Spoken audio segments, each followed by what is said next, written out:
The condition affecting 1 in 10 Australians, with more than 700 million children and adults worldwide living with dyslexia. It's defined as a persistent difficulty with reading and spelling, a condition hampering one's ability to recognise letters and words. And it doesn't discriminate. Some of Hollywood's biggest stars live with dyslexia. From Jennifer Aniston to Tom Cruise, the late John Lennon,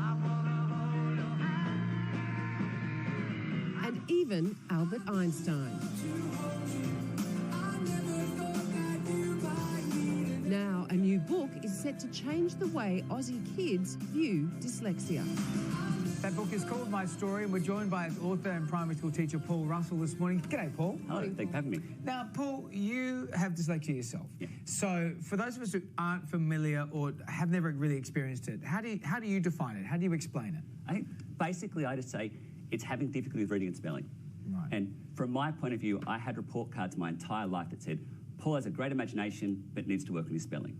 And I have that blank look when people say, just pitch that word in your mind and tell me how to spell it. Because I don't picture words in my mind. It's not one of those things that I picture. Right. So, because there are a lot of misconceptions, aren't there, about dyslexia? Just clear some of them up for us, because I think I was told that it's like when you see a letter, you see it in reverse or you see it backwards. Yeah, and I think the biggest idea is that idea of turning your B's backwards and forwards and those sort of things, where I think the best way I had dyslexia described to me was it's right side of the brain dominant. So the creative side, the spatial side, interpret information, and the left side, the language side, takes longer to get it. And so in that slowing, it shows a whole stack of people in different ways that have trouble reading words. And so decoding words can be different. And every time a child with severe dyslexia sees a word, they break it up every time. They don't build up those sight words.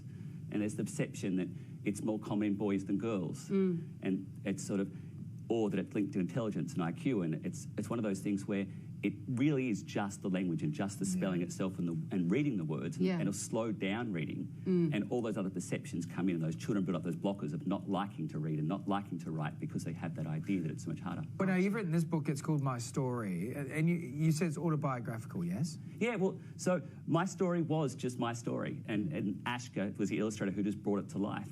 But it was very much... It's great illustrations. Yeah, well, it's beautiful. I was the child who loved writing and passionately. Every time I had a chance, I would write. But if I handed it in at school, the teacher would hand it back with just all these corrections all over it, spelling and things.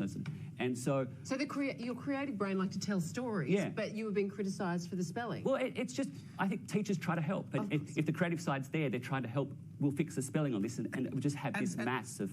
And you spelled some things here. Sorry to interrupt you, but you spelled some things here. I just want so people at home are going to pick this up and read it. It's like, for me, reading it, it's like you're writing things phonetically, like how they should be spelled. Yeah. As opposed to awake, A-W-A-K-E, you spelled it A-W-A-I-K. And that makes sense to me. Well, part of the process of the book was the idea of you don't have to be able to spell to write.